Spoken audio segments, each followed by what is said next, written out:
Hello à tous, je suis Loïc Audet, cofondateur d'ImoCities, l'investissement locatif clé en main.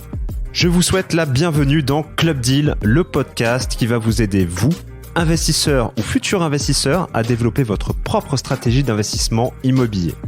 À travers des discussions auprès d'experts et de témoignages d'investisseurs, je vous donne toutes les clés pour réussir dans le monde merveilleux de l'immobilier et de l'investissement locatif.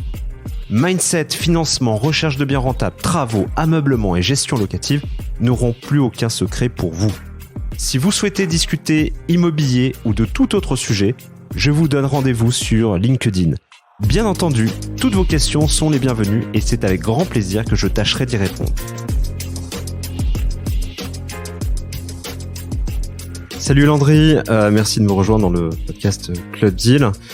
Aujourd'hui, on va parler assurance parce que oui, c'est important d'être bien assuré quand on est investisseur ou quand même on est locataire. Donc, l'idée, c'est que le monde des assurances, un peu comme l'immobilier, c'est compliqué. Donc, ça va être l'idée, c'est de décortiquer ensemble tout simplement comment être bien assuré. Donc, je te laisse te présenter.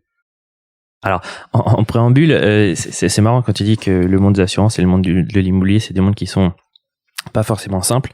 Comme on en a discuté avant, c'est vrai que parfois on rend les choses compliquées et notre travail à moi et à toi en règle générale, puisque ImoCities ça fait partie du sujet, c'est de rendre les choses simples. Et il y a une grande catégorie de gens qui veulent rendre les choses pour qu'on s'y intéresse pas. Ouais.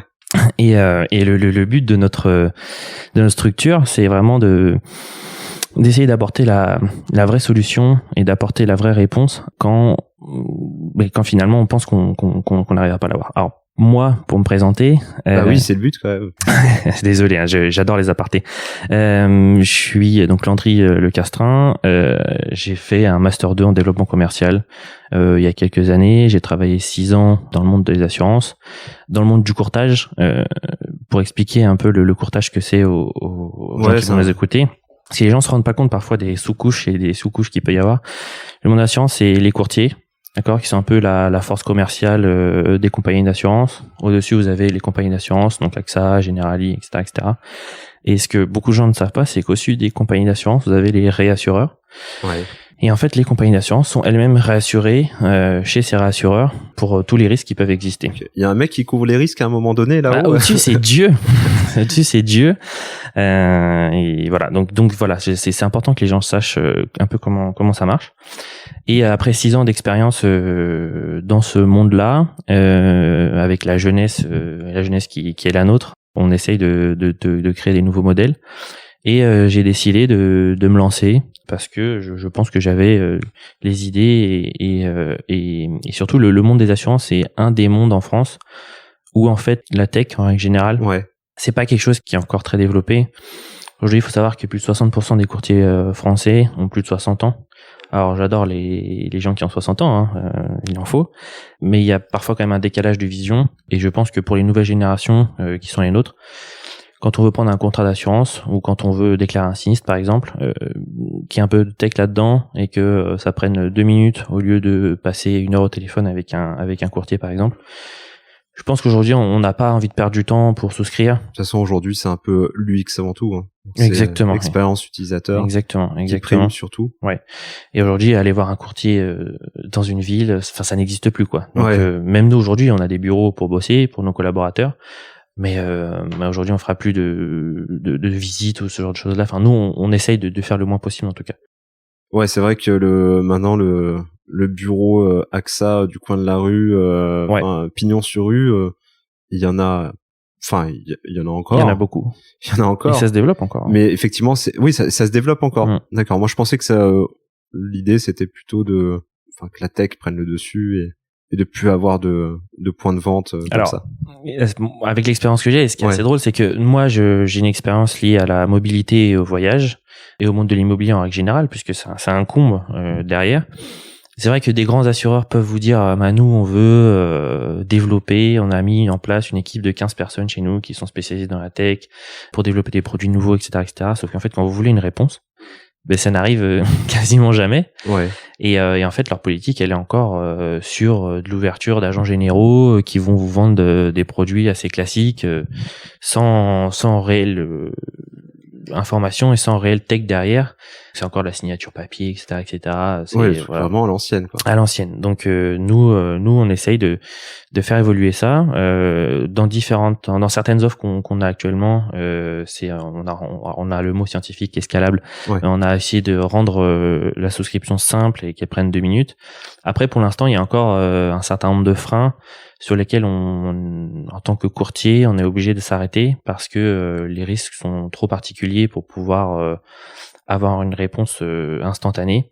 Mais ça va venir. Dans les années qui viennent, on a des acteurs, enfin des confrères comme Luco, comme Uncle ou ce genre de choses là ou Garant.me qui font des choses incroyables sur des sujets où il y a 10 ans en arrière, tu te serais dit, mais non, mais jamais on peut faire un truc pareil. Et finalement, aujourd'hui, on peut prendre une GLI ou une assurance habitation en 2 minutes sur leur système. Ouais, ou Assurland, des trucs comme ça. Exactement. Des comparateurs. Ouais, ou des comparateurs. Des comparateurs, ouais, qui appartiennent parfois généralement à des... Oui, à des assurances. des compagnies d'assurance. Bah oui, sinon c'est pas drôle. Voilà, exactement. Tiens, on a parlé de l'univers du voyage. Qu'est-ce qu'on peut assurer lorsqu'on voyage? Il y a plein de choses. Qu'on peut assurer. Les valises. Nous, on est spécialisé dans le monde de la location saisonnière. Ouais. Donc, tu loues un bien pour partir en vacances. Et en fait, à partir du moment où tu loues un bien pour partir en vacances, il y a plusieurs soucis qui peuvent arriver. Faut jamais penser de soucis quand on part en vacances, hein, mais malheureusement ça peut. Non, si, on a tout le temps. Donc parfois. Moi, je suis un véritable chat noir des vacances. Il m'arrive toujours des trucs. Oui, il m'arrive toujours des trucs. Souvent, en général, c'est la neige. Ah. Et puis, ce qui est assez drôle d'ailleurs, c'est que 2 fois le 27 décembre, je suis arrêté dans une tempête de neige, que ça soit aux États-Unis ou que ça soit en France. Ouais. Bon voilà, donc ça te plombe un peu J'ai une garantie pour la neige. Je vais t'en parler. Il y a une garantie pour la neige. Bon, génial.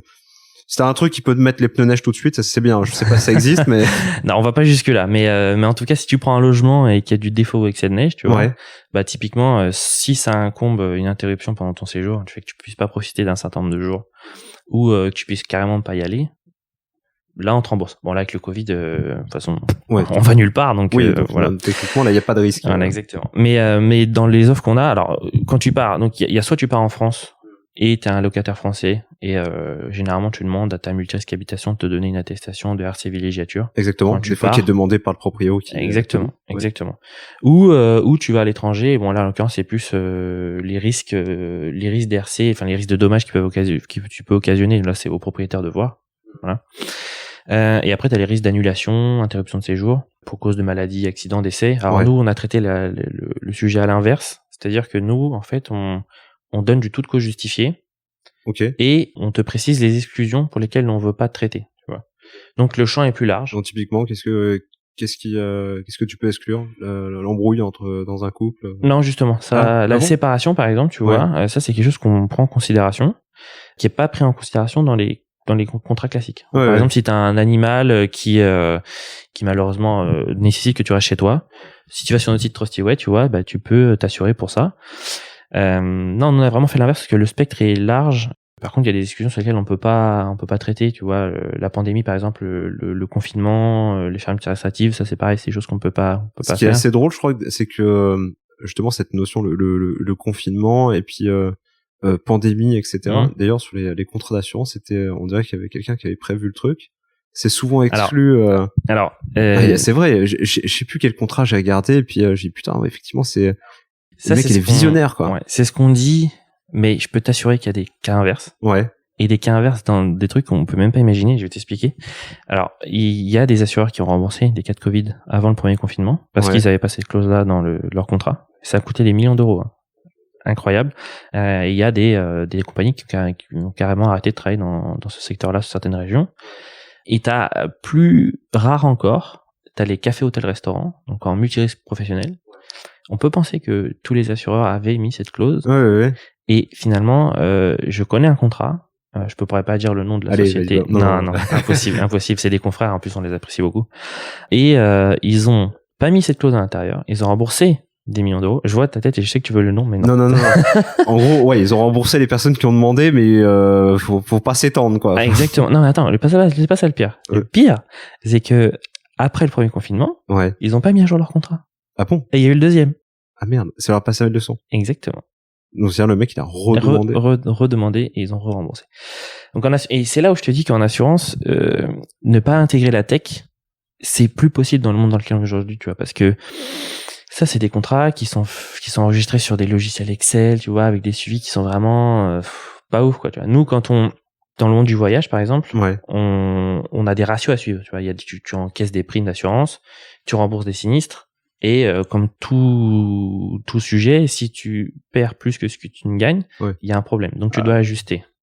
C'est comme ça. Soit augmenter, exactement. soit arrêter. Soit augmenter, soit arrêter. Non, nous on n'arrête pas généralement. En fait, justement, on a créé des indicateurs qui font qu'on a un suivi et qu'on a des alertes qui précisent à partir du moment où là ça commence à pêcher. Et nous, là où ce qui est intéressant chez nous, comme pour le contrat de P&O dont on va parler plus tard, je pense, on a négocié des contrats cadres et on a la gestion de l'encaissement et on sait, en fait, l'ensemble des primes d'assurance vont dans un sorte de pot commun. Donc parfois, il peut y avoir un client qui peut avoir une difficulté parce que parfois ça arrive d'avoir plusieurs annulations. Et dans ce cas-là, on regarde si pour lui le ratio est mauvais et si dans le contrat global le ratio est mauvais. Voilà. Donc on a différents indicateurs qui permettent de suivre ça. L'assurance aurait le droit, sur un contrat, de dire stop. Ouais, c'est souvent marqué. Ouais. Et du coup, faut que le mec puisse retrouver l'équivalent, quoi. Exactement. Mais ça arrive. Là, en janvier, on a gagné plusieurs appels d'offres avec des grosses structures. Une structure comme Clé Vacances, par exemple, c'est 15 000 logements qui sont, ils ont 15 000 propriétaires. Et ils ont eu un assureur qui ont donné l'ensemble de leur contrat annulation interruption.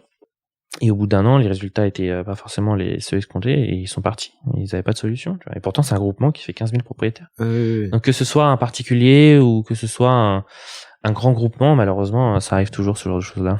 T'as d'ailleurs pour finir la parenthèse voyage, il y a tu sais, maintenant à la télé, je vois souvent des pubs pour EasyJet, etc. Et avec l'assurance annulation.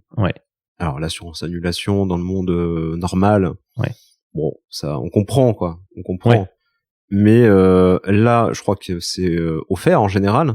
Mais le risque, il est énorme. Enfin, le risque de ne pas partir, il est énorme. Comment ils arrivent à couvrir ce risque-là? Enfin, ça va coûter des millions d'euros. Ça dépend. D'ailleurs, je fais une micro-aparté dans l'aparté. Parce que c'est vrai qu'on n'a pas forcément les noms de la société Trustyway, je l'ai dit tout à l'heure, mais c'est vrai que si vous avez des questions sur ce type de choses, le voyage, la mobilité, vous assurer sur ce choses-là, nous vous allez sur notre site et on a, tu sais, les discussions instantanées WhatsApp, Messenger, etc. Donc si vous avez des questions, vous allez là et on a nos collaborateurs qui vous répondront. Ok, de toute façon, je mettrai le lien dans la description. Exactement. Merci. Avec plaisir. Il y a plusieurs choses. Nous, par exemple, on a créé 6 mois avant qu'on lance notre offre les garanties Covid. Nous, tu prends un contrat chez nous. Le risque de confinement et les fermetures administratives, c'est exclu. C'est évident parce que sinon, ça fermerait des compagnies d'assurance et des milliers de personnes seraient au chômage, donc c'est pas le but.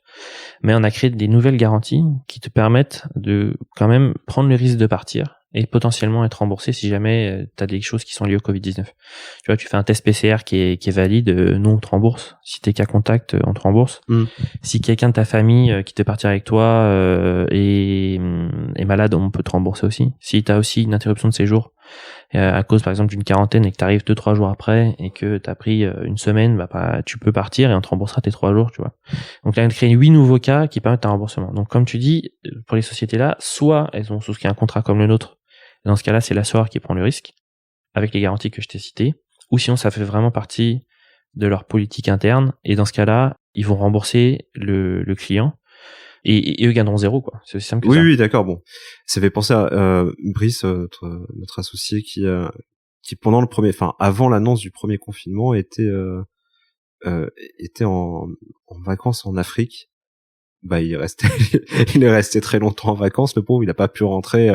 Je crois que ça a duré 1 mois et demi avant qu'il trouve un avion avec un prix tout à fait correct pour rentrer, quoi. Enfin, le billet coûtait, vous pouvez faire le tour de la planète 3 fois, quoi. Et il y a des justement, il y a peut-être des assurances qui l'auraient couvert dans ce cas-là. Enfin, tu sais, sur site, il est à l'étranger, il doit malheureusement, il est obligé de rester là-bas. Ouais, il aurait... À part payer 10 000 euros un billet d'avion, ce qui était... exclu. Ouais, surtout, ils sont 3, tu vois. Ça fait 30 000. 30 000. Enfin, ils vendent un de ces appartements. Ouais, ça fait un peu cher, quoi, c'est clair. pour voyager en classe éco, c'est quand même un peu emmerdant, quoi. Ouais, c'est clair. Il y a le produit d'assistance, mais est-ce qu'à l'époque, une garantie liée à la pandémie était dedans? C'est pas sûr. Ouais, c'est pas sûr. Non, c'est pas sûr. Moi, j'ai aujourd'hui une assistance. Bon, ça coûte cher, hein, ça coûte quand même. Juste l'assistance, ça coûte 2% du montant du loyer. Tu vois, donc il faut. Ouais. On a des prix très attractifs sur l'annulation d'interruption, mais c'est vrai que l'assistance, c'est quelque chose de. Parce qu'on te rembourse pas que le billet d'avion, on te rembourse aussi si tu dois faire une quarantaine, tu vois. Si t'as une 15 jours à aller dans un hôtel à 100 balles la nuit, à 100 euros la nuit, pardon, c'est énorme, et nous, on te les rembourse. Donc voilà. Donc oui, aujourd'hui, ça existe, mais à l'époque, je suis même pas sûr que ça existait. Ouais, complètement. La parenthèse voyage est fermée, mais c'était très bien, c'était très cool. Du coup, là, on repasse dans le monde merveilleux de l'immobilier. Votre giron. C'est ça. Et au final, donc il y a plusieurs choses à distinguer. Déjà, la petite information, je pense que c'est important de dire, c'est que je crois que c'est depuis quand l'assurance PNO obligatoire? La date exacte, je te cache pas que je la connais pas, mais ça fait quand même déjà plusieurs années que la PNO est obligatoire. Alors, pas partout, hein. Elle est obligatoire dans les immeubles en copropriété. Ouais. Mais pas dans les maisons, par exemple. D'accord. Voilà. Ça, c'est quelque chose à savoir. D'ailleurs, putain, ça, il faudra qu'on creuse le sujet. Faut que j'y pense. Ouais. Donc, quand moi, je suis investisseur, alors effectivement, le locataire va prendre techniquement une assurance, donc il faut lui demander au moment où il rentre dans les lieux obligatoirement. Donc, il y a cette PNO, donc cette assurance propriétaire non occupant. Donc, effectivement, le cadre, c'est dans la copropriété. En fait, qu'est-ce qu'elle couvre, cette PNO, réellement? En fait, la PNO, elle va couvrir... alors, il y a plusieurs choses. Il y a plusieurs PNO, en fait. Ouais. Hein, tu vois, nous, si ça y est, ça commence à être compliqué. Alors, PNO, il y a plusieurs PNO. Non. En fait, les trucs, c'est que soit tu mets ton logement à louer en longue durée. Ouais. Et dans ce cas-là, c'est une PNO très classique qui vient couvrir les risques si l'appartement est vide, par exemple. Et là, c'est très simple.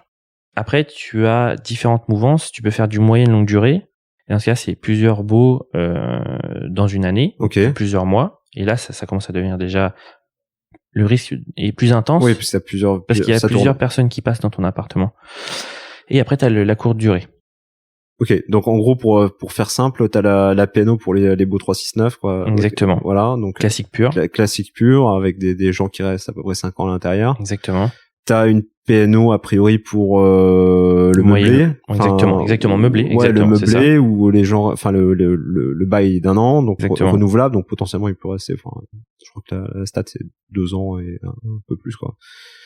Ça dépend. Moi, ça dépend des clients. Enfin, moi, j'ai des grands comptes sur lesquels ça bouge plus. Ouais. Mais c'est quoi la stat sur le LMNP? Nous, c'est 2 ans et des bananes. Ouais. Moi, je travaille avec des sociétés qui reçoivent, par exemple, beaucoup de gens pour du voyage professionnel. Ah, ok, oui. Donc là, forcément, ça réduit drastiquement le truc. Ouais. Exactement. Voilà. C'est pas du tout la même population. Ok. Non, nous, c'est du LMNP, enfin, principalement, c'est du LMNP qui constitue la résidence principale du locataire. Donc bon.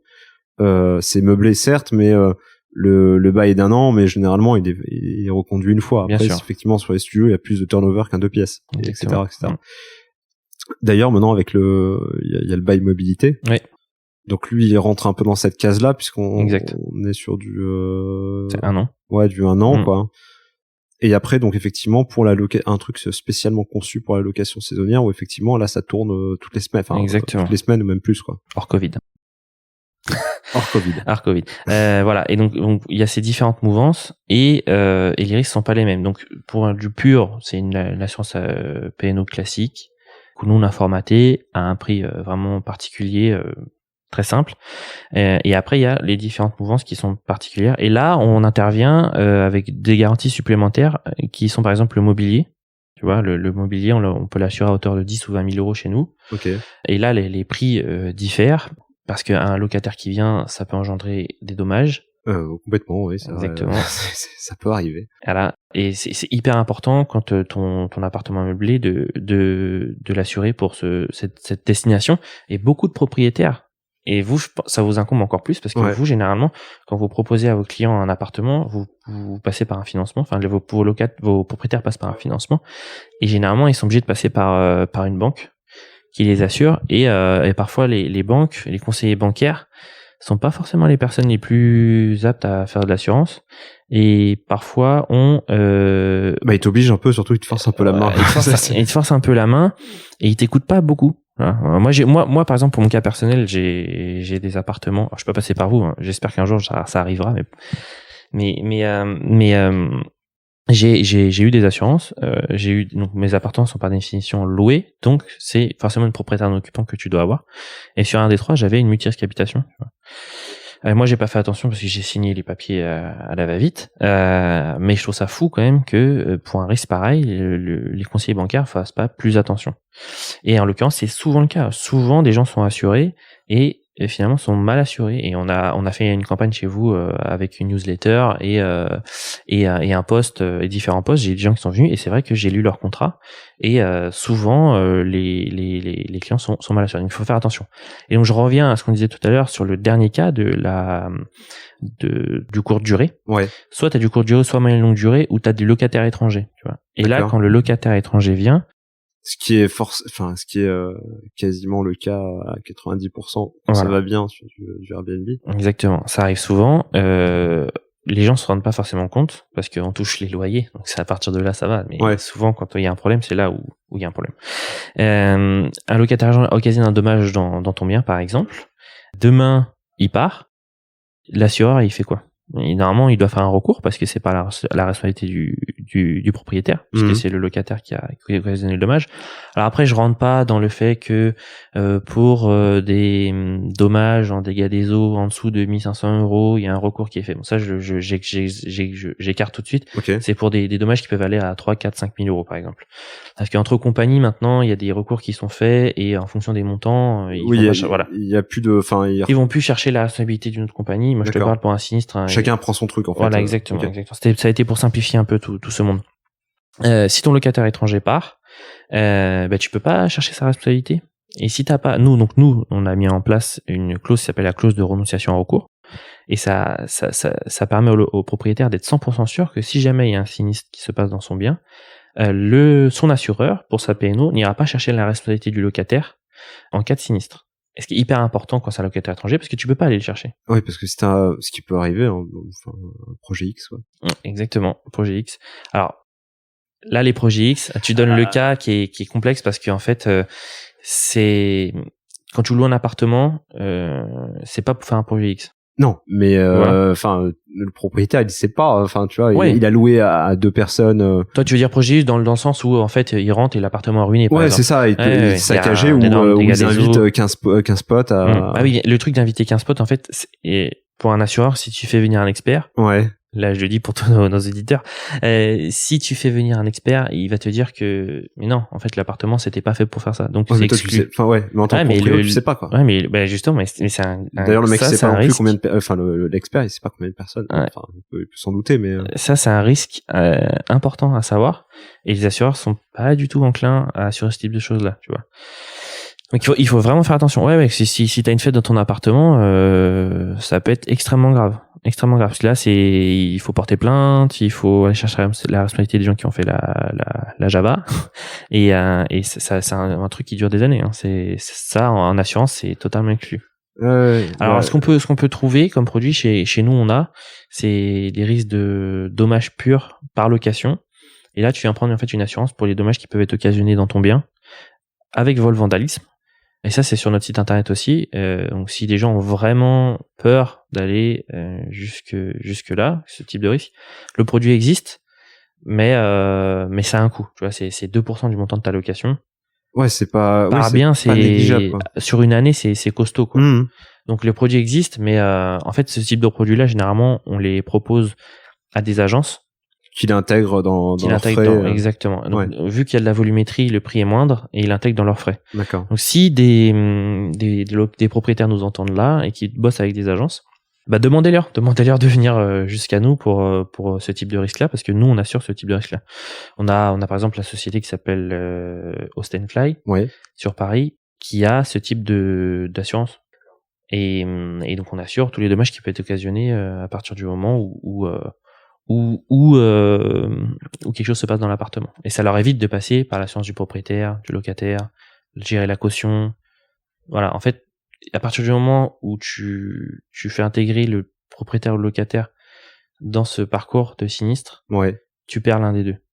Et en fait, ils veulent pas perdre l'un des deux. Donc, ils préfèrent perdre 1%, 1,5% du montant des loyers en ayant une assurance comme ça pour éviter de perdre le locataire propriétaire. Ouais, complètement. Parce que du coup, t'as d'ailleurs, ça me fait réagir sur quand t'es en location meublée, le locataire te pète un meuble, par exemple.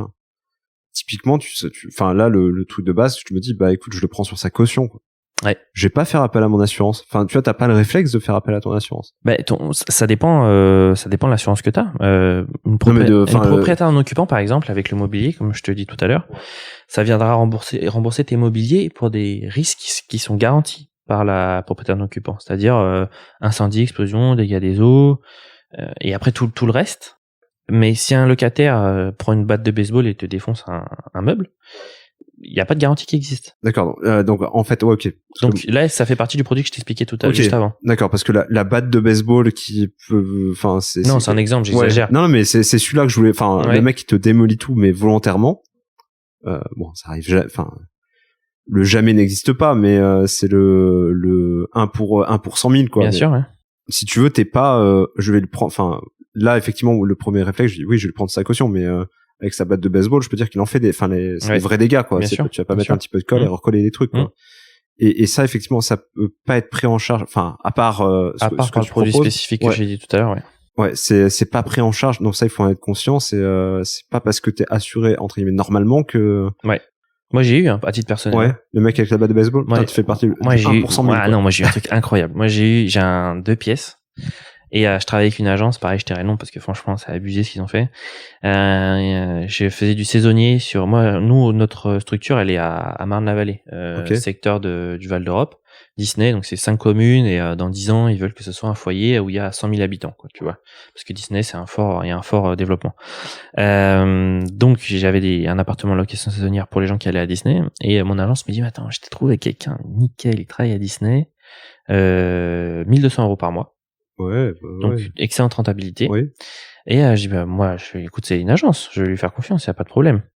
Les gens rentrent dans mon appart. Donc déjà l'agence, à partir du moment où tu as une agence ou même peu importe dans le secteur du travail, quand tu dois réclamer ton argent au bout de 15-20 jours, généralement tu sais qu'il y a un loup. Il y a un loup. Ouais. Donc j'ai laissé courir 3 mois parce que je recevais mon argent et au bout du 4e mois, je me dis quand même je vais aller faire un tour. Voir ce que ça donne, tu vois. Et je vais dans le parking de mon appart qui donne sur un champ. Et je vois la fenêtre de mon appart. Et là, je vois ouvrir la fenêtre. Comme par hasard, au moment où je suis là. Et je vois 4 gosses à la fenêtre. Merde. C'est un 2 pièces. Hein. Ouais. Un 2 pièces de 40 mètres carrés. Ouais, c'est chaud. 4 gosses. Et en fait, le truc, c'est que je me suis aperçu que c'était une famille de une sorte Enfin, des gens qui avaient rien à faire là, quoi. Ouais. En gros. Et donc je dis à l'agence, parce que moi j'avais l'impression d'être un marchand de sommeil quand on fait ça, tu vois, mais pas de ma responsabilité. Ouais. Alors ça, on l'a déjà vécu aussi, des appartements qui sont détournés de leur usage. T'as 2 personnes un couple qui vient, et puis au final tu te retrouves à 8 personnes. Ça arrive rarement, encore une fois, mais ça peut arriver, et effectivement, tu peux avoir des problèmes, des problèmes d'humidité en général. Ouais, mais alors moi l'odeur. Le truc, c'est un champignon, quoi. T'as des champignons partout, quoi. Ouais, moi l'odeur, la nuisance sonore. Et moi je suis pas le type de propriétaire qui va parce qu'on sait que faire de la location saisonnière dans certaines copropriétés c'est mal vu. Pas complètement. Mais c'est mal vu pourquoi ? Parce que les propriétaires qui ont ces biens font pas le nécessaire, ou parce que les agents font pas le nécessaire. Parce que si tu prends, je prends le cas par exemple d'Austenfly, notre client, c'est une agence qui sélectionne ses clients, tu vois. Et le propriétaire, il doit faire la même chose. Si tu fais du moyen longue durée comme je faisais moi, à partir du moment où tu sais que la personne qui est dans ton appart respecte pas le truc, moi je suis le type de propriétaire à dire non, dehors, tu bouges en fait. C'est pas possible. Sachant en plus que il y a 4 enfants dans un truc de 2 pièces. Et là j'avais l'impression de passer pour un marchand de sommeil. Ouais, moi j'appelle l'agence, j'ai dit non, tu fais le nécessaire pour faire partir ces gens-là parce qu'ils ont rien à faire là. Ouais. Et l'appart là dans tout ça. Ruiné. Ah merde. Vraiment. Ruiné. Sa santé, c'était horrible. Les murs, des traces partout, la cuisine cassée, le meuble de la salle de bain cassé, le lit, il y avait un trou dedans. Tout était neuf quand j'ai donné l'appartement. Ouais, en ouais. plus, le lit avait un trou dedans. C'était, je sais même pas te dire. Donc, Ouais, c'est tout- le truc catastrophe. Enfin, c'est la catastrophe et Ouais. tu sais que derrière t'as un mois de travaux. Et c'est pour ça que ouais, exactement. Et c'est pour ça que je dis aux auditeurs, assurez-vous correctement. Ouais. Travaillez avec des gens, des agences qui sont professionnelles, même si ça vous coûte un peu plus cher, hein, parce que parfois payer 5% de plus pour une agence qui travaille bien, c'est un dommage que vous évitez, comme moi j'ai vécu par exemple. Assurez-vous bien, travaillez avec les bonnes agences et voilà, c'est deux conseils qui sont c'est importants. Oui, non, c'est vrai, il faut. Enfin, maintenant, on a été un peu dans la guerre, tu sais, la chasse à qui est le moins cher, quoi, tu vois. Ouais, mais oui, mais c'est pareil en assurance. Hein. Mais oui, mais c'est partout pareil. C'est-à-dire que t'as eu cette, tu sais, la période Ryanair, quoi, ou Ouais. EasyJet. Ouais, En gros, mais c'est pareil avec. C'est la bataille sur les prix. Ouais. Mais c'est pareil avec la. Alors je suis venu avec mon père qui est associé dans l'entreprise. Lui, il bossait en grande distribution, donc c'est typiquement ça, tu vois. Et pour moi, tu vois, les gens de la grande distribution, je parle pas des marques, hein, je parle vraiment de Carrefour, Auchan. C'est de la destruction de valeur, tu vois. Bien sûr. Et aujourd'hui, les gens se plaignent parce qu'ils mangent des trucs de merde. Mais c'est pas étonnant puisque c'est ce qu'ils ont demandé pendant des années. Et aujourd'hui, il y a je pense qu'il y a un changement. Un nouveau engouement pour enfin, moins mais mieux. Exactement. Tu vois, par exemple, les box que tu peux trouver dans les villes pour des paniers fruits et légumes. Bon, on est très loin de l'immobilier. Hein. Ouais, non, mais c'est un débat qui est, tu vois, qui est, je pense, important aujourd'hui. On revient à ça et c'est super. C'est super et je pense que payer le bon prix, c'est pas fou en fait. C'est normal. C'est tout à fait rationnel. Voilà. Et il faut pas s'étonner qu'il se passe des choses comme moi j'ai vécu parce qu'on ne paye pas le bon prix, tout simplement. Et en plus, moi je payais le bon prix parce que je prenais 25% de com. Donc vraiment, j'ai vraiment été jusqu'au bout, tu vois. Non, tu payais trop cher, c'est pour ça, tu vois, t'étais pas au bon prix. Moi je payais trop cher, voilà, c'est ça. Non mais c'est vrai que la guerre des prix elle existe dans tous les secteurs. Et moi aujourd'hui, quelqu'un qui me dit votre contrat est trop cher ou votre contrat c'est pas le bon prix ou par exemple vous on est en partenariat, il y a un code promo, tu vois, pour prendre le contrat. Donc moi ils m'appellent et ils me disent pourquoi c'est trop cher. Mais s'ils me donnent des trucs tangibles, quoi. Enfin, exactement, voilà, des choses tangibles, je suis d'accord à entendre. Mais moi je leur répondrai toujours que c'est mon tarif et je sais pourquoi, parce qu'aujourd'hui vous avez un problème. Là vous appelez sur les numéros qu'il y a sur mon site internet, vous appelez en direct. Jamais personne. Enfin, normalement sur n'importe quelle assurance, je te garantis, t'as jamais personne. Enfin, Exactement. Et nous, je peux te dire que tu nous parles en direct sur Messenger, sur WhatsApp. Alors là, je suis avec toi donc il y a une personne de moins de l'équipe, mais en permanence, tu auras une réponse dans la journée. Et on s'interdit de ne pas aller jusqu'au bout de notre dossier parce que on vend une assurance. Mais en fait, ce que tu vends, c'est le possible fait d'avoir un sinistre. Et si tu vas pas jusqu'au bout, il ira voir ailleurs. Et la pub qui te fait, elle est juste mortelle. Ouais, complètement. Ouais. Et moi, je pense personnellement aussi, au-delà du prix, que la personne que tu as en face de toi, ça fait réellement la différence aujourd'hui. Moi, j'ai fait des emprunts pour financer mes appartements, comme tous vos clients, la plupart. Oui, la plupart. Ouais. Bon, pour vous, c'est top hein, quand il n'y a pas d'emprunt. Parce que pour nous, c'est bien, ça va plus vite. Ça va plus vite, mais bon, pour moi, je suis pas né dans la cuisse de Jupiter, donc voilà. Mais tu vois que j'ai 3 banques différentes aujourd'hui, une professionnelle et 2 personnelles. Demain, j'ai une 3e qui vient me voir avec un mec qui est incroyable et qui me répond. Et ben aujourd'hui, ça fait la différence. Oui, complètement. Avec l'interlocuteur, c'est ce qui fait la différence. Ouais, je suis assez d'accord parce que je crois que je me suis déjà assuré à pas cher. Ouais. Enfin, je me suis assuré à pas cher pour un appartement, un petit appartement que j'ai acheté pour la location classique, quoi. Et ouais, tu sais, le dégât des eaux mortelles, quoi. Le dégât des eaux mortelles qui a fait que tu vois t'as locataire qui commence à ne plus pouvoir payer son loyer. Après en soi je la comprends presque, tu vois, enfin le parquet qui fait des pyramides, tu vois, ça sent l'humidité, enfin clairement t'as pas envie de vivre là-dedans, quoi. Je comprends. D'un autre côté, en plus c'est un dégât des eaux un peu lourd. En gros, t'as un ballon de 200 litres qui s'est déversé dans un appartement, donc c'était la piscine, quoi. D'un autre côté, le temps que l'expert se déplace, que enfin tu vois, tout ça soit mis en route, le temps de en fait de pleurer, quoi. Clairement, c'est ça. Le temps que finalement l'assurance se retourne contre celle du syndic, ça, et la vétusté et tout ça. Enfin, tu vois, en gros. à la fin, j'en avais tellement marre, tu vois. Je dis, vas-y, donnez-moi ce que vous voulez, je m'en démerde, quoi. Ouais. Et t'es de ta poche parce que, enfin, clairement, j'étais de ma poche parce que, au final, ma locataire qui est un peu restée, j'ai dû lui baisser son loyer. 2, après, l'avoir baissé son loyer, elle ne faisait plus gaffe à l'appartement parce que ça y était déjà, ou il est en mauvais état. Enfin, tu vois, quand tu donnes un truc nickel, Bien sûr. état des lieux neuf, quand tu fais la sortie, c'est facile de faire l'état des lieux, quoi. Donc là, vu que tout était un peu humide, machin, etc. Donc tu fais moins gaffe, clairement. Donc déjà des choses qui n'étaient pas touchées à remplacer quand même. Et dernièrement, donc tu prends des travaux à faire et le locataire qui se casse, quoi. Ah ouais, c'est la triple peine, hein. C'est triple peine. Donc ça m'a tellement dégoûté que je l'ai vendu. Ah oui, carrément. Ah oui, non, t'as pas changé d'assureur, toi, t'as tout vendu. J'ai pas eu le temps de changer d'assurance. C'est que j'ai fait et je l'ai vendu parce que ça m'a dégoûté, quoi. Ouais, je comprends. Mais déjà, des gens dans ton cas, il doit y en avoir beaucoup, tu vois. Mais ça, c'est parce que t'as pas été correctement défendu.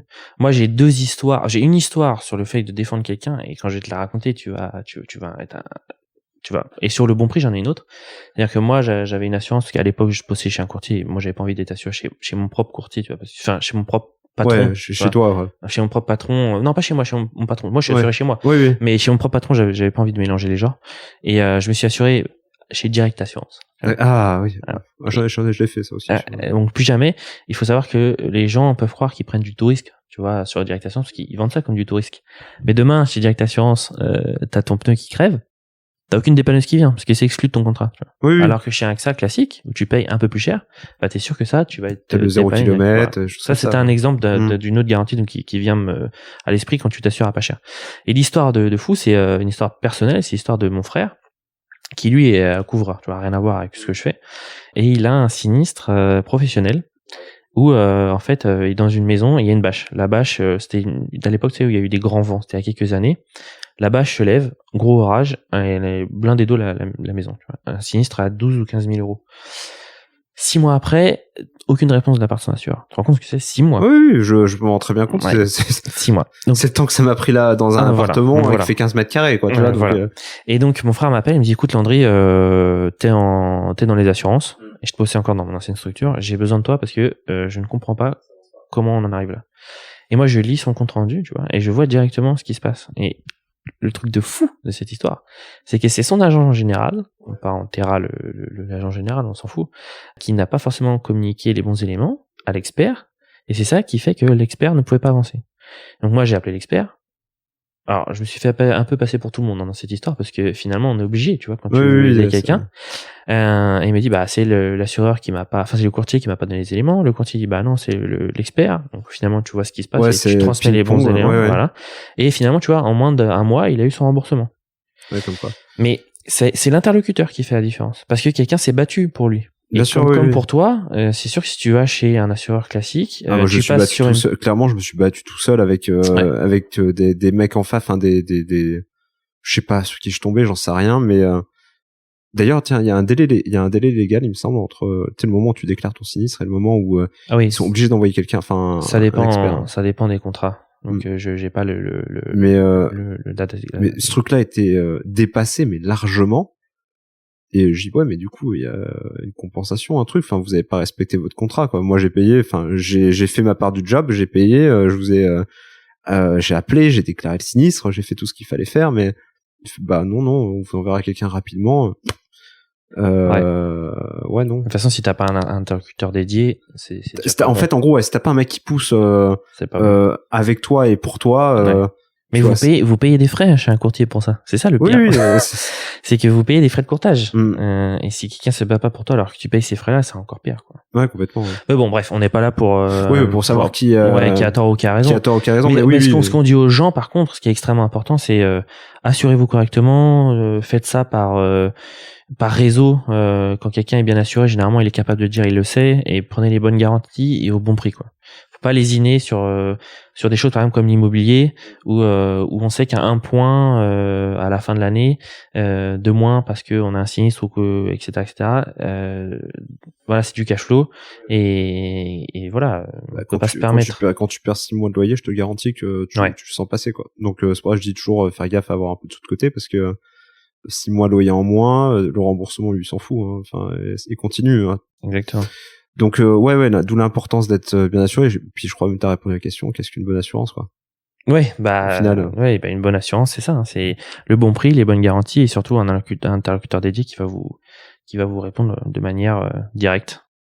Problématique aussi dans la location, qu'elle soit plutôt la location meublée ou la location en vide.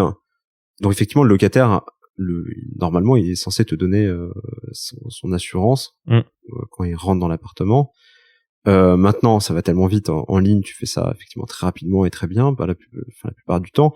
Mais généralement, tu renseignes, tu mets ta carte bleue, elle périme au bout d'un moment, et du coup, au final, le locataire se rend compte de son côté qu'il n'est plus assuré, ou en tout cas, il a été assuré la première année puisqu'il a payé. Il n'a pas mis en place de prélèvement, bien évidemment. Enfin, t'aimes pas avoir des prélèvements. Tu sais, ouais. Donc tu mets ta carte bleue, tu dis ok, j'ai payé one shot, je me fais un petit rappel, le rappel il saute, tu payes pas.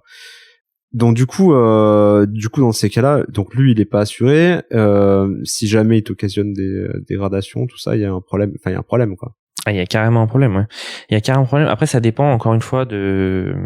Ouais, ton contrat.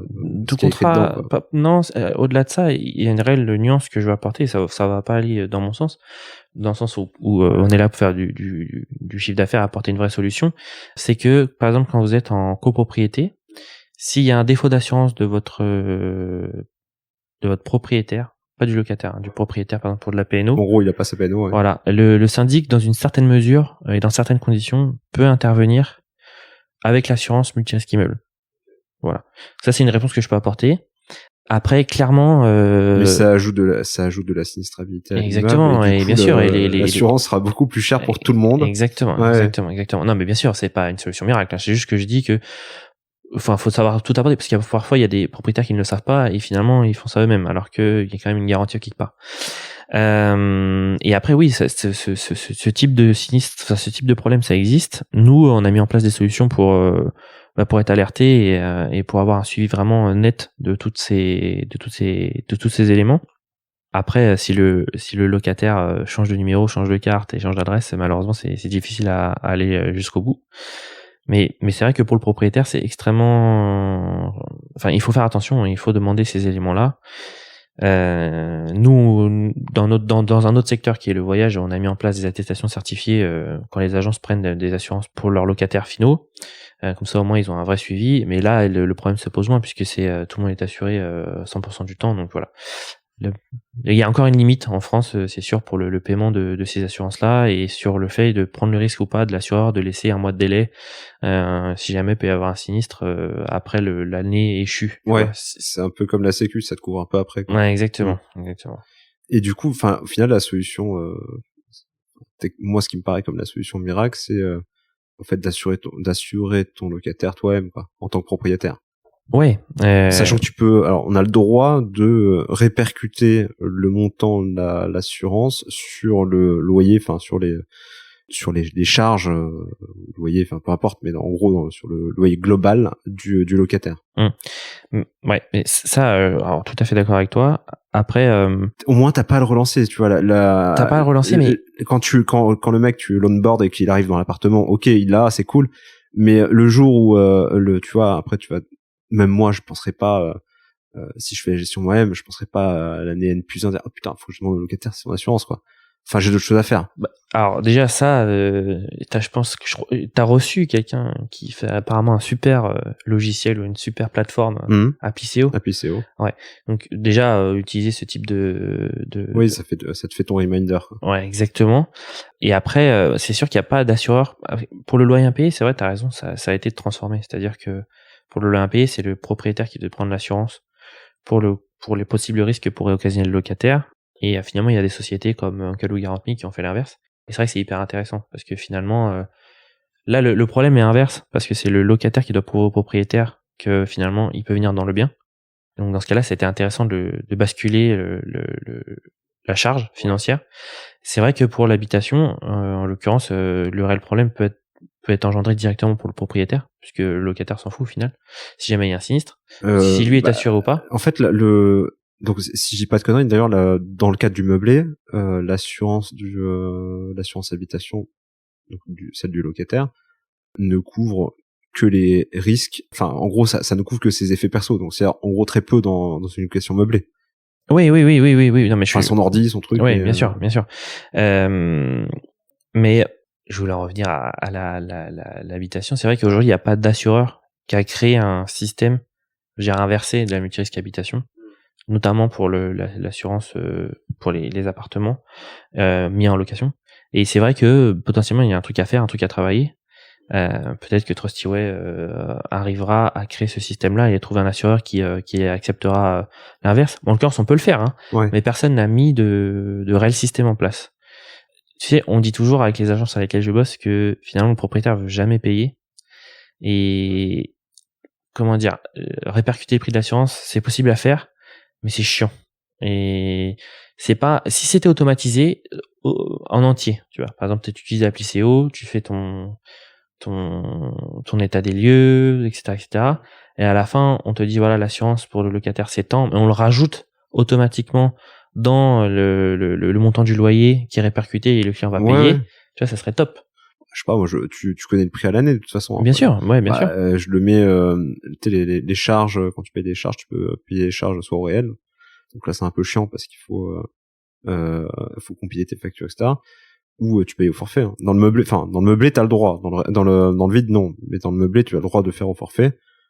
Si ça coûte, je sais pas, 150 € à l'année, je lui mets, enfin, tu vois, tu fais payer 12 € par... je fais par 12 et voilà, enfin, je divise par 12 et on n'en parle plus, quoi.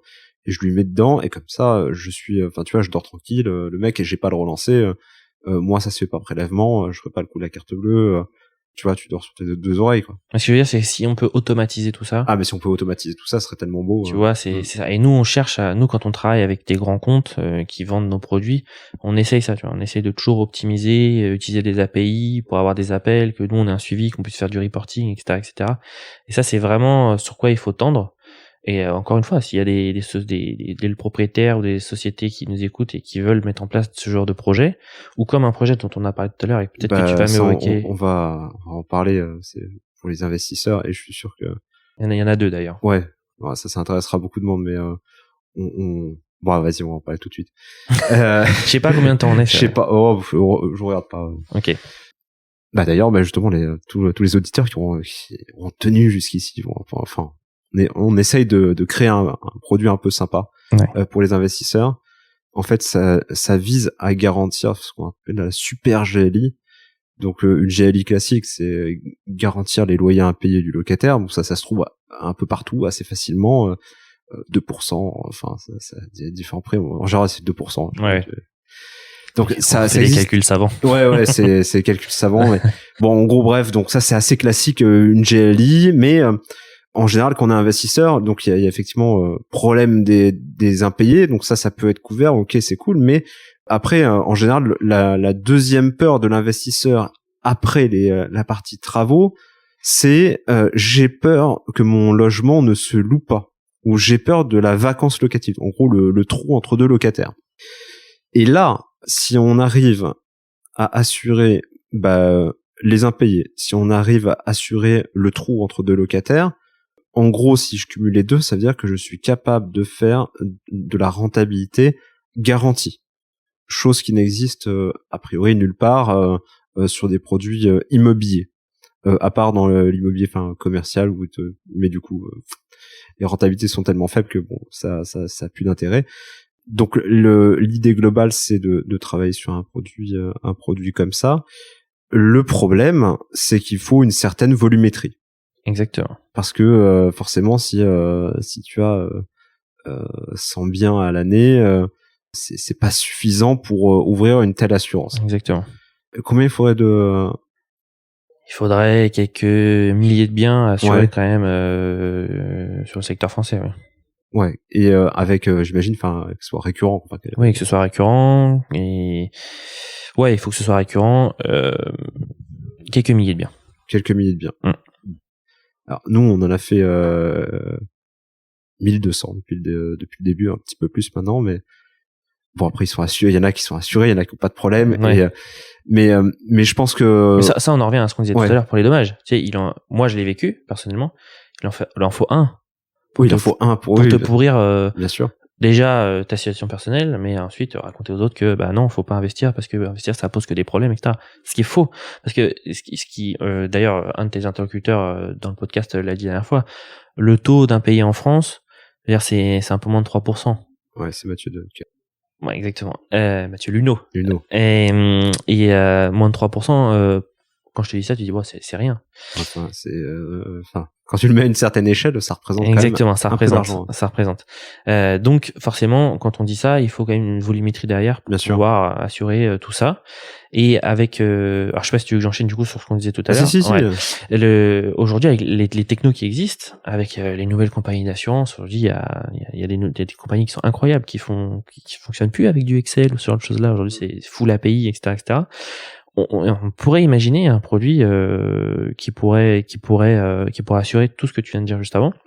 Et l'exemple le plus simple, c'est qu'il faudrait aussi responsabiliser le propriétaire ou l'agence par rapport au fait de donner toutes les chances à cet appartement-là d'être mis en location le plus rapidement possible. Et je t'ai exposé mon cas personnel la dernière fois. Moi, j'ai des appartements. Il y en a un qui est resté vacant pendant 6 mois. À titre personnel parce que j'ai voulu le faire, mais si j'avais imaginé une super GLI comme on l'imagine aujourd'hui, où l'assureur est capable de voir que lorsqu'il est passé vide, vous avez mis une agence en ligne, une annonce en ligne, par exemple sur au minimum 2 sites internet comme Se Loger ou Le Bon Coin, que le bien vous l'avez mis en ligne, mais il est au bon prix. Et ça, vous pouvez récupérer aussi des données maintenant sur tous les secteurs qui existent, notamment en région parisienne, pour vérifier qu'il est au bon prix. Et c'est sûr que si votre appartement il est 400 € par mois au-dessus plus cher que les autres, exactement, bah, il va rester vacant, c'est évident. Et d'autres indicateurs qu'il faudra qu'on imagine. Aujourd'hui, on peut créer une solution comme ça. Donc c'est pareil, on en parlait tout à l'heure, il faut inviter tous les acteurs du meublé, enfin de la location en règle générale et du meublé, à nous rejoindre dans cette initiative. Je pense que on pourrait créer je vais faire soit une adresse mail, soit dans la description, je ferai une page web là-dessus.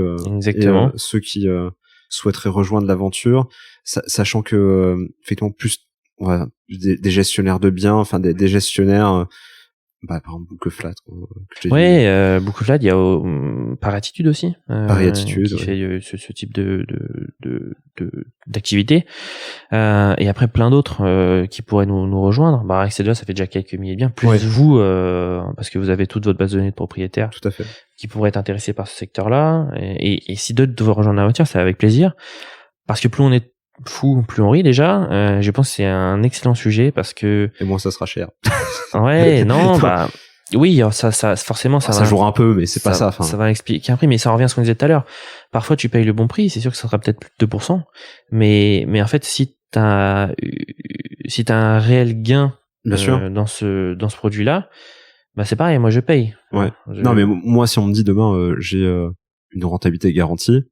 Je m'en fous une rentabilité garantie, mais dans le sens où aussi. Oui, tu t'es donné les moyens. Tu t'es donné les moyens d'arriver jusqu'au bout. On va dire avec les petites astérix qui sont faites plus du bon sens qu'autre chose. Ouais, non, mais là, oui, c'est pas des astérix d'assureurs, hein. Là, c'est vraiment c'est des trucs de bon sens, quoi. C'est du bon sens pour que ça aille jusqu'au bout.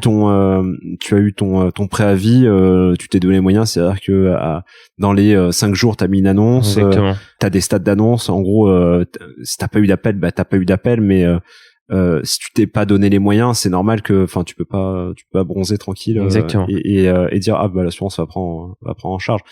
Mais en gros, si tu t'es donné les moyens et si effectivement t'as pas de chance et ça se loupe pas, ce qui peut arriver, ça peut arriver. Alors ça arrive rarement, mais c'est toujours pareil. Le côté rare quand ça te tombe sur le coin de la gueule, c'est pour toi, quoi. Donc oui, ça c'est l'histoire de la vie. Hein. Ouais, c'est ça. Donc au final.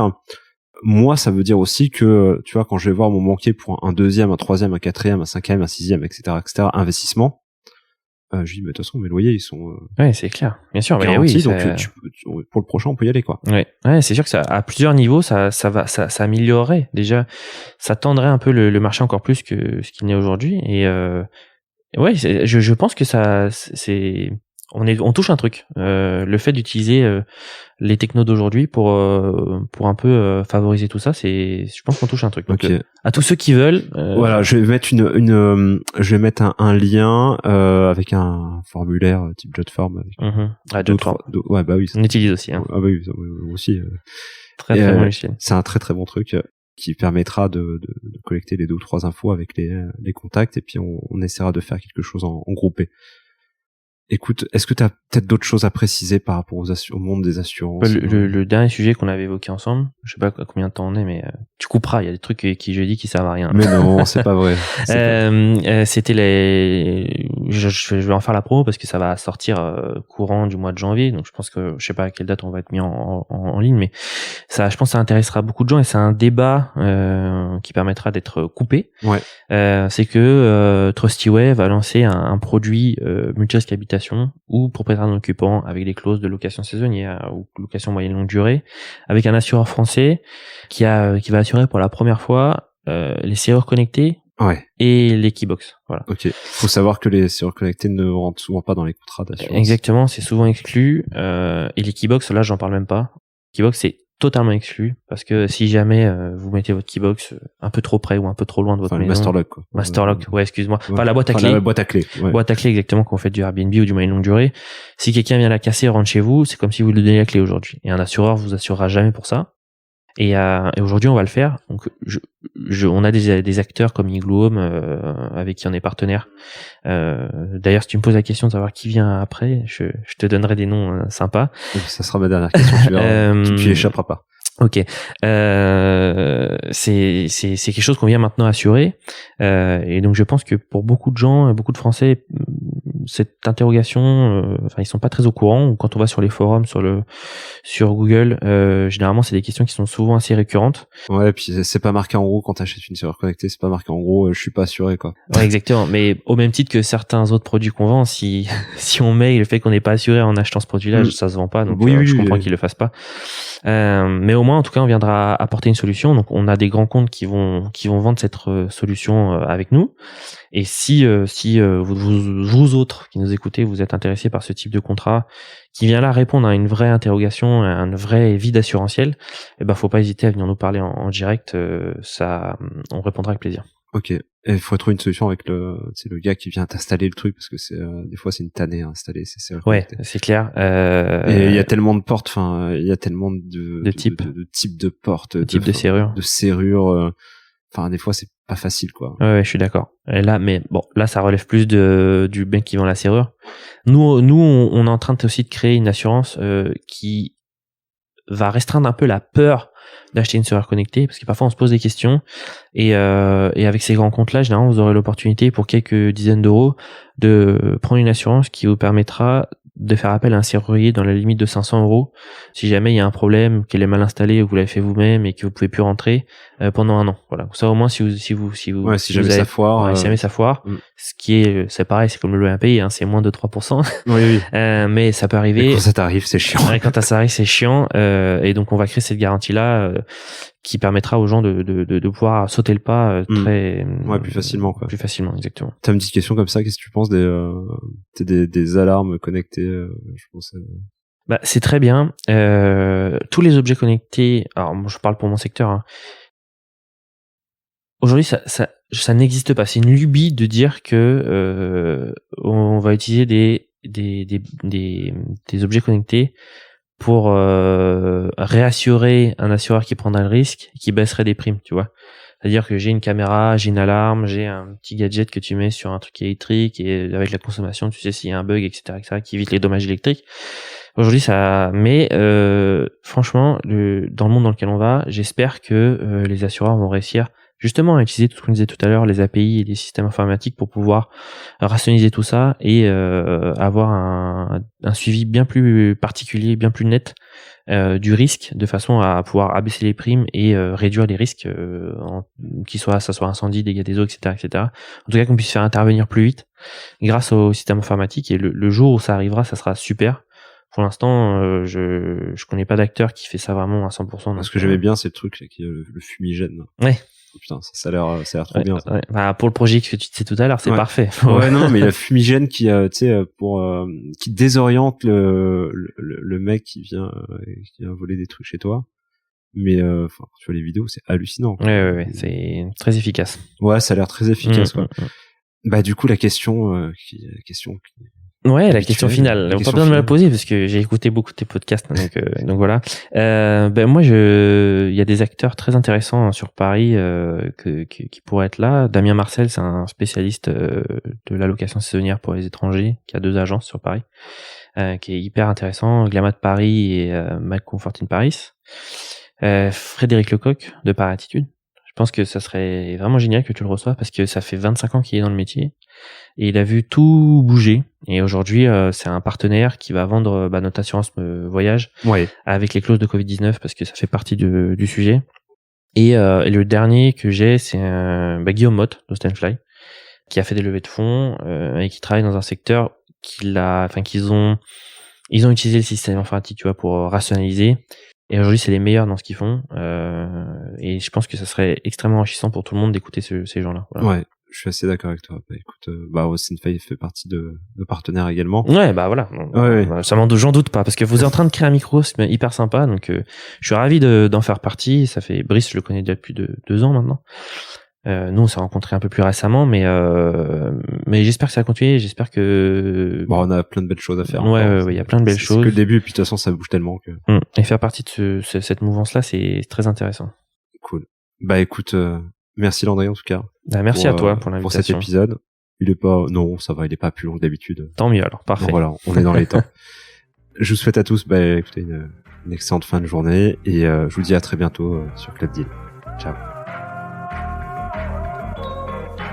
Bravo, vous avez écouté l'épisode jusqu'au bout.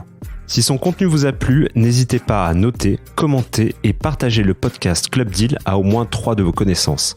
C'est grâce à votre soutien, à votre fidélité, bref, grâce à vous, que Club Deal prend autant d'ampleur et pour cela, je tenais à vous remercier du fond du cœur. Si l'idée d'investir dans l'immobilier vous plaît, mais que vous n'avez pas le temps ou tout simplement si vous avez peur de vous lancer, n'hésitez pas à sauter le pas et contacter ImmoCities. ImmoCities, c'est la solution d'investissement locatif clé en main qui vous permettra de dormir sur vos 2 oreilles. Recherche de biens rentables, conception, travaux, mise en location, toute la team ImmoCities saura vous accompagner dans toutes les étapes de votre projet et ce, dans les plus grandes villes de France. Il ne me reste plus qu'à vous souhaiter une excellente semaine pleine d'opportunités rentables et à très bientôt sur Club Deal.